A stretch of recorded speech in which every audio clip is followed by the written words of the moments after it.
À soir, j'ai honte d'être votre coach.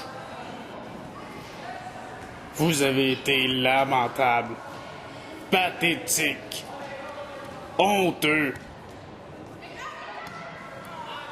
Richard, c'était pas fort ton affaire. Sérieusement, t'étais au moins 30 ans en retard sur le dernier jeu. Pierre, faut se dire les vraies choses. T'as manqué de jambes à la troisième période. Louise, tes passes étaient aussi précises que ta coupe de cheveux. Puis c'était-tu vraiment nécessaire d'emmener ton fils sur le banc des joueurs? Hey, c'est qui dérangeait même pas? Il jouait à Flappy Bird. Si c'était pas de mes bonnes décisions en troisième période, ça aurait été un vrai massacre. Ah ouais, aux douches. En tout cas, Louise, tes passes c'était direct sa palette. Merci, Richard. Puis toi, mon Pierre, en tout cas, ça courait comme sur des roulettes, toi.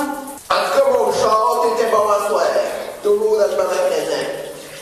C'est sûr qu'avec tous les jeux qu'on utilise à cette heure à cause de la Bible, le pique-nique du hockey en URSS, avec le jeu ici, t'en passes la ligne droite à Karlamov qui part en breakaway, mais qu'on remplace Karlamov par Pierre et sa chaise roulante, on ne peut que scorer des buts.